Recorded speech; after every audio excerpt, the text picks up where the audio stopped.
दोस्तों स्वागत है आप सभी का आपके अपने यूट्यूब चैनल बीएस सेंटर में। यहाँ पर हम लोग सेमेस्टर 1 के फिलोसफी मेजर 1 का कुछ इंपॉर्टेंट क्वेश्चन को देखेंगे। जितना भी क्वेश्चन यहाँ पर आप देखिएगा सारा क्वेश्चन का आंसर हम पहले से करवा चुके हैं और जितना इंपॉर्टेंट है वो भी आपको बता दें कि आपको मात्र 7 पढ़ के जाना है। ठीक है, 7 से ज़्यादा आप नहीं पढ़ेंगे तब भी आपका चलेगा क्योंकि टाइम नहीं है। कल ही आप लोग का एग्जाम है। एक महासंग्राम वीडियो हो सके तो हम बना देंगे या फिर हम प्लेलिस्ट का लिंक इस वीडियो के डिस्क्रिप्शन में डाल दे रहे हैं, तो जाके आप लोग चेक कर लीजिए। और जितना भी वीडियो वहाँ पर डाला हुआ प्लेलिस्ट में सारा पढ़ के आप लोग जाइए। एक भी क्वेश्चन आपका एग्जाम में नहीं छूटेगा।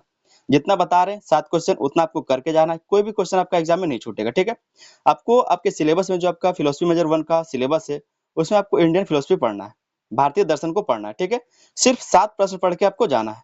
जितना हम आपको बताए हैं उतना क्वेश्चन अगर आप करके जाते हैं तो उसी में से आपका क्वेश्चन मिल जाएगा। प्लेलिस्ट का लिंक आपको इसी वीडियो के डिस्क्रिप्शन में देखने को मिलेगा, तो एक बार जाकर के आप लोग चेक कर लीजिएगा। वहां पर लिंक डाला हुआ है, वहां पे क्लिक कीजिएगा आप लोग तो सीधा आप लोग वीडियो में जाकर के सारा वीडियो को तैयारी कर सकते हैं। सारा क्वेश्चन का आंसर आप लोग देख सकते हैं और अपने दोस्तों में इस वीडियो को शेयर कर दीजिएगा। ठीक है, पहला जो क्वेश्चन वहां पर है वो है भारतीय दर्शन की प्रमुख विशेषताओं का समग्र विवेचन कीजिए। भारतीय दर्शन का प्रमुख विशेषताओं का समग्र विवेचन करने के लिए कहा जा रहा है। यहाँ पर हम कुछ और भी क्वेश्चन ऐड किए हैं जिसको अगर आप लोग पढ़ के जाते हैं तो एक भी क्वेश्चन आपका एग्जाम में नहीं छूटेगा। वैसे तो हम 7 क्वेश्चन जो इंपॉर्टेंट है सारा करा चुके हैं, लेकिन कुछ और इंपॉर्टेंट क्वेश्चन यहाँ पर हम डाल दिए हैं। दूसरा क्वेश्चन है कि आस्तिक और नास्तिक दर्शन में अंतर स्पष्ट करते हुए उदाहरण सहित समझाइए। आस्तिक और नास्तिक दर्शन में अंतर स्पष्ट करना है और उसके साथ साथ क्या तो इसको उदाहरण सहित वर्णन करना है। तीसरा क्वेश्चन है कि चार्क दर्शन के ज्ञान मीमांसा, तत्व मीमांसा और नैतिक विचारों का विस्तृत विश्लेषण कीजिए। ये जो चार्क यहाँ पर लिखा है ये कहीं पर चार वो लिखा रहता है। ठीक है, कहीं पर चार वो लिखा रहता है, कहीं पर चार्क लिखा रहता है, कहीं पर चारवाक लिखा रहता है, तो सारा एक ही बात है। ठीक है, जो चार्क दर्शन है इसके जो कह सकते हैं जो इसके प्रवर्तक है बृहस्पति को इनका प्रवर्तक माना जाता है जो चार्क दर्शन है। तो इस चीज को आप लोग याद रखिए क्योंकि एक नंबर क्वेश्चन पूछा जा चुका है कि चार्क दर्शन के प्रवर्तक कौन है, तो वो है बृहस्पति। नेक्स्ट क्वेश्चन यहाँ पर जो है वो है बौद्ध दर्शन के 4 आर्य सत्य और अष्टांगिक मार्ग का विस्तार से वर्णन कीजिए। ये क्वेश्चन आपका इंपॉर्टेंट है, करा चुके हैं। ठीक है, प्लेलिस्ट में आपको ये वीडियो भी देखने को मिल जाएगा, ये क्वेश्चन का आंसर भी आपको देखने को मिल जाएगा।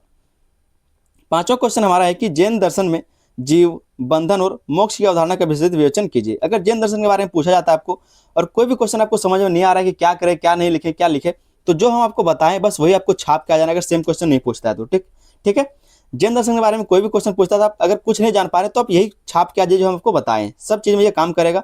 कोई भी क्वेश्चन में जैन दर्शन से रिलेटेड कोई भी क्वेश्चन आएगा तो इसमें आपका ये काम कर जाएगा।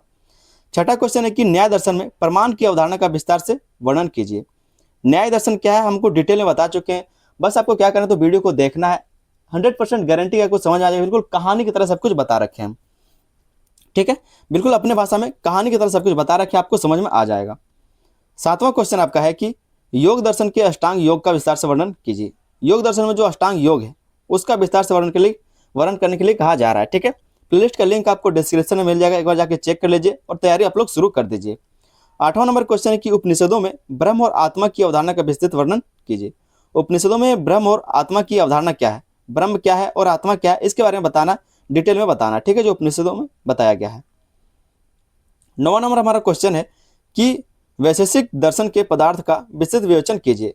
हम कुछ क्वेश्चन आपका आईकेएस में जो आपका इंडियन नॉलेज सिस्टम है वहां पर भी करवाए थे, जिसमें आपको षड दर्शन, वैशेषिक दर्शन, सांख्य दर्शन, ठीक है, अद्वैत वेदांत, ठीक है, विशिष्टाद्वैत वेदांत, वेद कह सकते हैं कि जो द्वैत वेदांत है सारा हम करवा चुके थे। अगर आप उस चीज को देखे होंगे तो आपको ये सारे क्वेश्चन आराम से बन जाएंगे।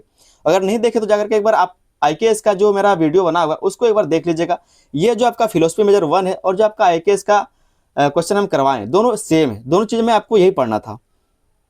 10वां नंबर क्वेश्चन है आपका, 10वां नंबर क्वेश्चन है कि सांख्य दर्शन में प्रकृति और पुरुष की अवधारणा का विश्लेषण कीजिए। सांख्य दर्शन में जो प्रकृति है और जो पुरुष है उसकी क्या अवधारणा है इसके बारे में आपको बताना। हम सब कुछ बता चुके हैं, वैशेषिक दर्शन के बारे में थोड़ा सा बता चुके हैं, सांख्य दर्शन के बारे में आपको बता चुके हैं, और जो अद्वैत वेदांत है, जो द्वैत वेदांत है, जो विशिष्टाद्वैत वेदांत है, सब कुछ हम बता चुके हैं, क्लियर करा चुके हैं। ठीक है, 11 नंबर क्वेश्चन है कि अद्वैत वेदांत में ब्रह्म और माया की अवधारणा का विस्तृत विवेचन कीजिए। यहाँ पर जितना भी क्वेश्चन आपका आईकेएस में हम कराए थे उस क्वेश्चन को हम यहाँ पर नहीं लिए, सिर्फ उसी क्वेश्चन को करवाएं जो आपका आईकेएस में नहीं करवाया गया था। ठीक है, तो ये क्वेश्चन हम आपका आईकेएस में करवा चुके थे। ये क्वेश्चन आपका हो गया था। सांख्य दर्शन के बारे में आपको बता चुके जब हम आपको षट दर्शन के बारे में बता रहे थे। वैशेषिक दर्शन के बारे में आपको बता चुके थे जब हम आपको षट दर्शन के बारे में बता रहे थे। ठीक है, तो आप लोग ध्यान दीजिएगा इस बात पर। उपनिषदों के बारे में क्वेश्चन नहीं कराया गया, हम उपनिषदों के बारे में क्वेश्चन नहीं करवाए, तो इस क्वेश्चन को आप छोड़ दीजिए। योग दर्शन का हम करा चुके हैं, न्याय दर्शन, जैन दर्शन, ये सारे क्वेश्चन हम करवा चुके हैं। ठीक है, तो आप लोग एक बार चेक जरूर कर लीजिएगा, डिस्क्रिप्शन में आपका जो प्लेलिस्ट है उसका लिंक दिया हुआ है। ठीक है, प्लेलिस्ट का लिंक आपको डिस्क्रिप्शन में मिल जाएगा, एक बार जाकर चेक कीजिए और अपने दोस्तों में उस लिंक को शेयर कर दीजिए ताकि वे लोग भी तैयार करके जा सके। आप लोग चैनल पर नए तो आप लोग चैनल को सब्सक्राइब करना ना भूलें, ठीक है। एक इंपॉर्टेंट बात है कि आप लोग चैनल को सब्सक्राइब कीजिए, साथ में आपका एमडीसी पेपर क्या है, आपका एमडीसी पेपर क्या है, आपका सेक पेपर क्या है, तो आप लोग कमेंट करके इस बात को बता दीजिएगा, ठीक है। मिलते हैं हम लोग किसी अगले वीडियो में, तब तक के लिए धन्यवाद, जय हिंद।